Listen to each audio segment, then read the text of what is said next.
चल मामे, चल मामे. थांब कृष्णा.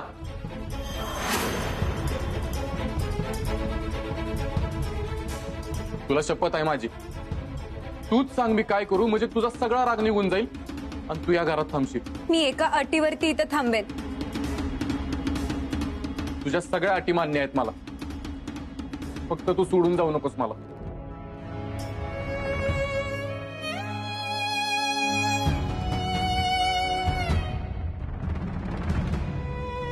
तू वचन दे मला, मी जे सांगेन ते तू करशील.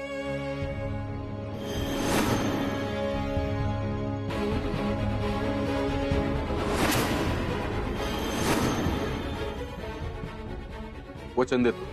तुला जर वाटत असेल मी या घरात थांबावं तर तुला दुसरं लग्न करावं लागेल.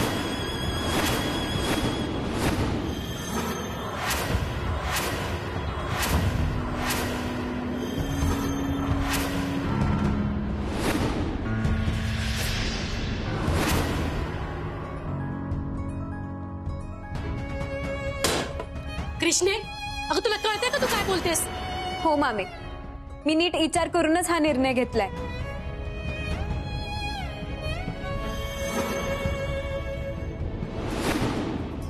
ह्याला नीट विचार करून निर्णय घेणं नाही म्हणत, ह्याला संसाराची राख रांगोळी करणं म्हणतात. आणि मी तुला असं करू देणार नाही. माझं ठरलंय, मी यापुढे ह्याच्यासोबत आयुष्य नाही काढू शकत. मला ह्याची कोणती बी गोष्ट पटत नाही मामे. पोरी, संसारात एकमेकाच्या गोष्टी पटून घ्यायच्या असतात, एकमेकांना समजून घ्यायचं असतं. तुला काय अडचण आहे ते सांग तरी रायाला. राया तुला नक्की समजून घेईल. पण यो असा तडकाफडकी निर्णय घेऊ नकोस. मला रायाचीच अडचण आहे, त्यामुळे मला नाही राहायचं त्याच्या आयुष्यात. कृष्णे, शुद्धीत आहेस का तू? हा, मला नाही वाटत रायाने इतकी दुसरी कुणी पण तुझी काळजी घेतली असेल. अगं, माझ्यापेक्षा बी जास्त जीव लावतात ते तुला, आणि तू त्यांना सोडायला निघाल्यास. अगं, असं कसं वागू शकतेस तू? काय झालंय काय तुला? ही कशाला आली आहे इथं? मी एवढा चांगला डाव टाकलाय आणि ती कृष्णी बी व्यवस्थित त्यात अडकल्या. पर ही अशी आता समद्याव पाणी फिरवणं म्हणजे झालं. मामे, तुला काय वाटतं यू माझी काळजी घेते? अगं, यू माझी काळजी घेत नाहीये, बदला घेतोय, बदला. मी लय शिकलेली आहे ना, भाऊसाहेब माझं कौतुक करतात. त्याला हे बघवत नाही म्हणून मला ताब्यात ठेवायला बघतोय.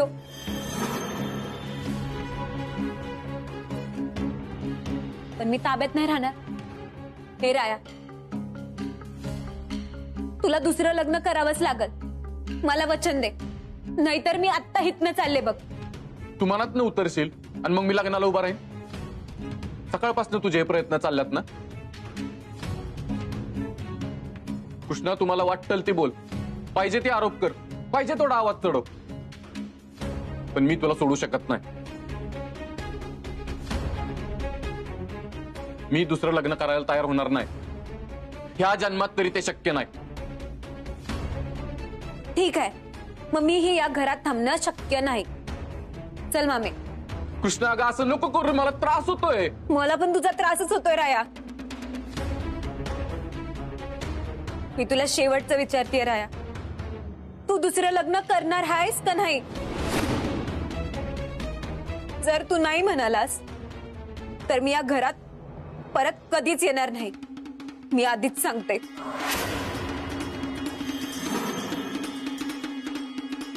तुझा योच हट्ट असेल तर मला विचार करायला थोडा वेळ दे. आजचा दिवस फक्त. मी उद्याच तुला माझा निर्णय कळवतो.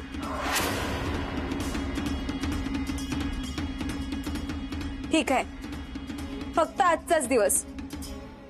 मी कळवतो तुला माझा निर्णय.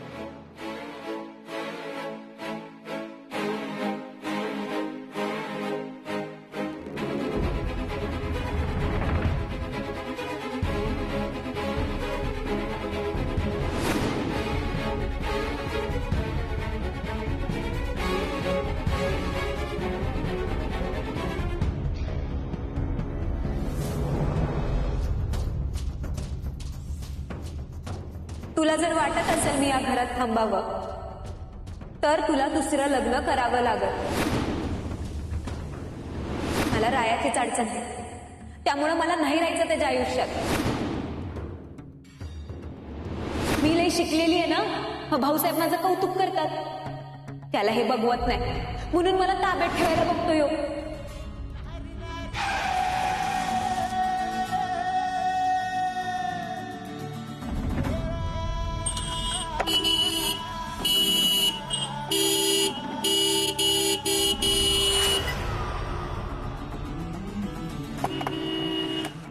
ए अरे घे की पुढं. स्वतः बी जात नाही मला बी जाऊ देत नाही. घेतो पुढं काय येऊ तिकडे.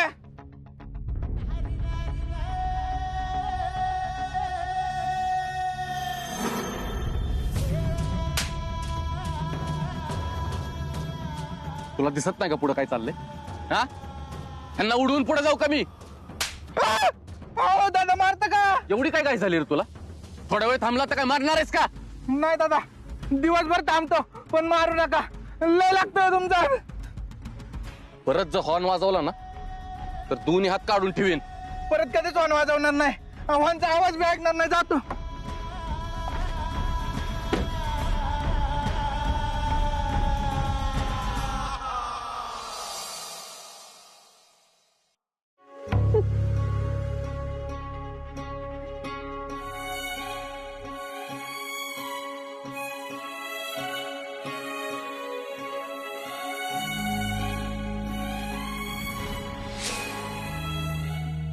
मला माहित आहे कृष्ण, तू ही समज मनापासून करत नाहीयेस. माझी कृष्णी अशी नव्हती. एवढी सोशिकन समजूतदार पोरगी शोधून बी सापडायची नाही कुठं. आणि जरी राय तुझ्याशी चुकीचं वागलं असतं ना तरी बी तू त्यांना बदलायचा प्रयत्न केला असतास, त्यांना समजवलं असतं, समजून घेतलं असतंस. पण माझी पोरगी एवढा टोकाचा निर्णय कधीच नाही घेणार. अगं मग कशापायी करतेस तू हे समज? हा, काय एवढ्या चांगल्या संसाराची माती करतेस? मला खरं खरं सांग.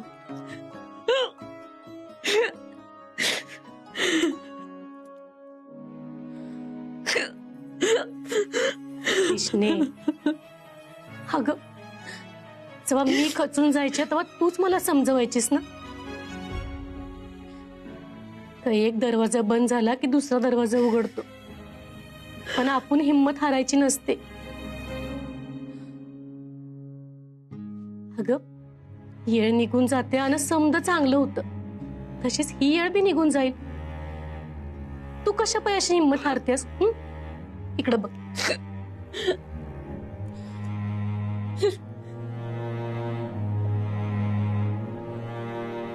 नाही जाणार बाबे, ही येड नाही निघून जाणार. मला नाही वाटत माझा हात बरा होईल. मला रायाच्या आयुष्यावर ओझ बनून नाही राहायचं ग मामे. कृष्णे, अगं तुला राया सौतम कधी असं बोलले का की तू त्यांच्या आयुष्यावर चोज आहेस म्हणून? त्यांचा लय जीव आहे ग तुझ्यावर. तू घरातनं निघून गेलतीस ना तेव्हा जीवाच्या आकांतानं हुडकत होते ते तुला. त्यांची अवस्था बघवत नव्हती. तू त्यांच्या नजरेसमोर नाहीस ह्याचा त्यासनी लई त्रास होत होता. त्यांच्या अंगातनं सगळं बळच निघून गेलतं. आणि त्या दिवशी त्यांच्याकडे बघून मला पहिल्यांदा जाणवलं की माझ्यापेक्षा बी माझ्या कृष्णीवर जास्त प्रेम करणारं कुणीतरी आहे. आणि माझ्या कृष्णीचं अगदी योग्य माणसाशी लगीन झालं आणि तू त्यांनाच सोडायला निघालीस व्हय ग? त्याच्या याच प्रेमाचा मला फायदा नाही घ्यायचा मामे. म्हणूनच मी त्याच्या आयुष्यातून लांब जायचं ठरवलं. नाही नाही, तू असं नको वागूच. ही बघ माझी खात्री आहे, ही समजा तुझ्या डोक्यातून नाही आलंय. तुझ्या मनात ही कुणीतरी भरवलंय. मला चांगलंच माहित आहे ही गुलीच असणार. माझ्या डोक्यात जरी भरवून दिलं असलं तरी वास्तव बदलणार नाही ना मामे. मी रायाचा संसार सुखाचा नाही करू शकणार. आता पण तो सगळं काम सोडून कारखान्यात तो सुट्टी घेऊन माझ्या आजूबाजूला असतो माझी सेवा करायला. हे सगळं किती दिवस चालणार मामे? मी त्याला असं आयुष्यभर माझं गुलाम बनवून नाही ठेवू शकत. त्याचं आयुष्य आहे, त्याला ती आनंदात जगण्याचा अधिकार आहे. तो अधिकार त्याच्याकडनं का हिरावून घेऊ मामे? माझ्या स्वार्थासाठी त्याच्या आयुष्याची माती का करू? तूच सांग. कृष्ण, या गैरसमज असं तुला वाटतंय, पण रायांचा आनंद तुझी काळजी घेण्यातच आहे. ही समजा असं वागून तू रायांच्या प्रेमाचा अपमान करतेस हे कळत नाही का तुला? तू त्यांच्या सुखाच्या संसाराचे स्वप्न बघतेस ना मका, पण तो कशावरून सुखाचा होईल ग? त्या येणाऱ्या पोरीवर राया प्रेमच नाही करू शकणार, कारण त्यांचं प्रेम तुझ्यावर आहे. मग कसा त्यांचा संसार सुखाचा होईल? कसे राहतील ते आनंदात? तू ही समजा असं वागून 3 जीवांचं आयुष्य बर्बाद करतेस हे कळत नाही का तुला? तुझ्या ह्या हट्टापायी रायांनी जर दुसरं लग्न केलं ना, तर मी तुला आयुष्यात कधीच माफ करणार नाही, कधीच नाही.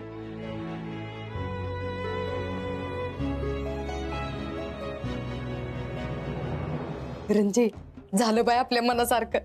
तुझं तर कौतिक करावं तेवढं कमीच आहे बाई. बरं काय ग, असं काय केलंस ज्याच्यामुळं कृष्णी एवढा परिणाम झालाय? ती काय वेगळं नाही केलं बघ, तू सांगितलं तसंच केलं सगळं. तिच्याकडे गेले, माफी मागितली आणि घेतलं वचन. होय. पण रंजे, मला नव्हतं वाटलं एवढ्या पटकन ती तयार होईल म्हणून. मला पण नव्हतं वाटलं. मला वाटलं होतं ती जाऊन आता रायाला सगळं सांगेल, पण नाही सांगितलं. सगळं आपल्या मनासारखंच घडलं बघ. होय. पण रंजे, तिनं आज नाही सांगितलं म्हणून उद्या सांगणार नाही असं नाही बरं का. त्याच्यामुळे तिचं मन बदलायच्या आधी आपल्याला काहीतरी हालचाल करायला पाहिजे. लवकरात लवकर आता रायाच्या दुसऱ्या लग्नाची तयारी सुरू करायला पाहिजे. हो अगं, त्यांनी हुकार तर देऊ देत, मग बघ कसं धूमधडाक्यात त्याचं लग्न करते ते. वा,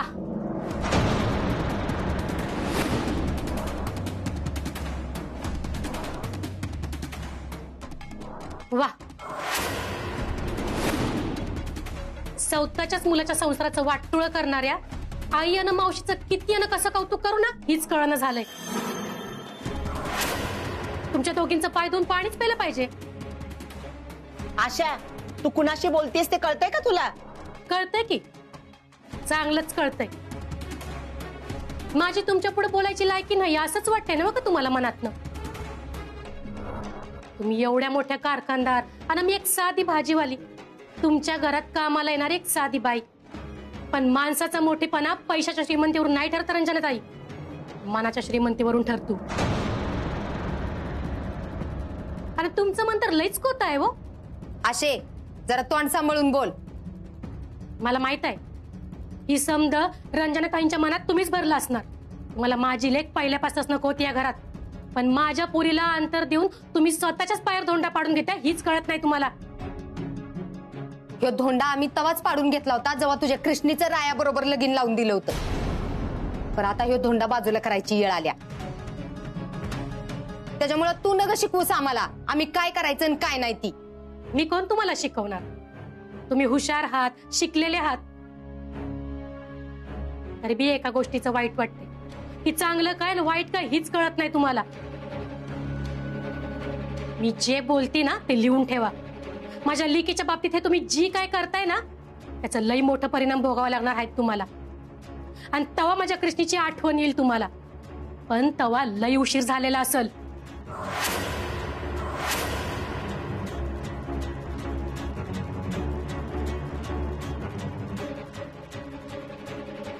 रंजे, तू अजिबात तिचं बोलणं मनाव घेऊ नगस. आता काय बी झालं तरी रायाचं दुसरं लगीन होणार म्हणजे होणार.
तू वचन दे मला, मी जे सांगेन ते तू करशील. तुला जर वाटत असेल मी या घरात थांबावं, तर तुला दुसरं लग्न करावं लागल.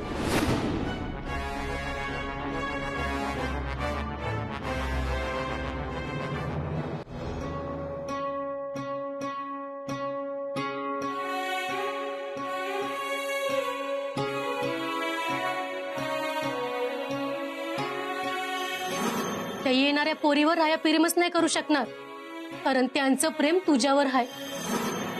मग कसा त्यांचा संसार सुखाचा होईल? कसे राहतील ते आनंदात? तू समजा असं वागून 3-3 जीवांचं आयुष्य बर्बाद करतेस, हे कळत नाही का तुला? तुला जर त्याची खरंच काळजी असेल ना तर तू त्याला दुसऱ्या लग्नाला तयार करशील.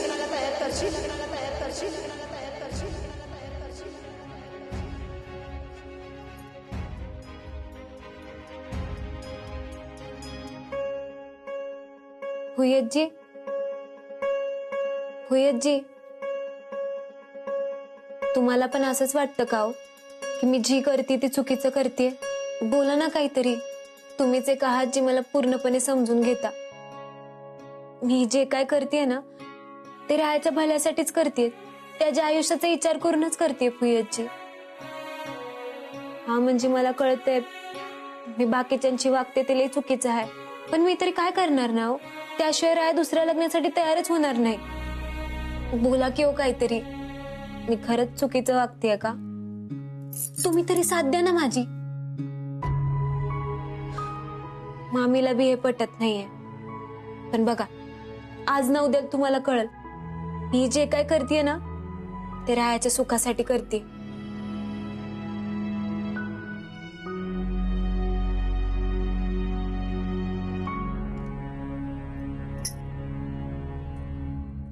हो, पण तुझ्या सुखाचं काय पोरी? तू राहू शकणारच त्याच्याशिवाय, आणि राया राहू शकणार आहे का तुझ्याशिवाय? पोरी, दुसऱ्याचं मन जपणं याचा अर्थ आपलं मन मारणं असं नाही होत. आणि आपण दुसऱ्यासाठी एखादी गोष्ट करताना त्याला ती खरंच पाहिजे की नको हे कोण बघणार? तू रायाशी बोललीस का एकदा तरी की तुला दुसरं लग्न करायचंय का? अहो असं कसं बोलणार भुयतजी? आणि राया दुसऱ्या लग्नाला कसा तयार होईल? अगं मग तुझा हट्ट का दुसऱ्या लग्नासाठी? तुम्ही दोघं एकमेकाशिवाय नाही राहू शकत. आपण एखाद्याचं भलं करताना खरंच भलं करतोय की आपल्या सोबत समोरच्याचं आयुष्य नरक करतोय? याचा एकदा विचार कर पोरी. आणि एक साधी गोष्ट सांगते ती तू स्वतःला विचार, तू खरंच रायाशिवाय जगू शकतेस? जर तुझ्या मनाने हो असा कौल दिला तर तू करतेस ते बरोबर आहे, पण जर उत्तर नाही आलं तर तुझा निर्णय चुकलाय. हा चुकलेला निर्णय लवकर दुरुस्त कर. एकदा का वेळ निघून गेली की तू रायाला कायमचं गमावून बसशील.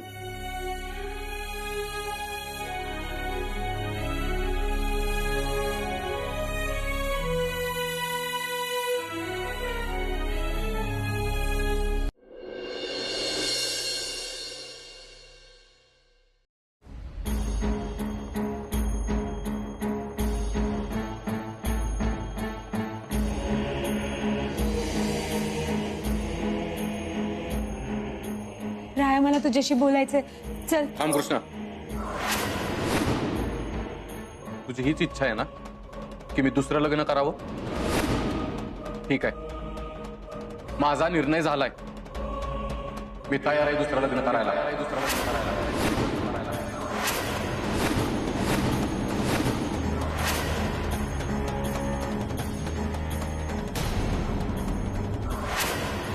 मी तयार आहे दुसरं लग्न करायला.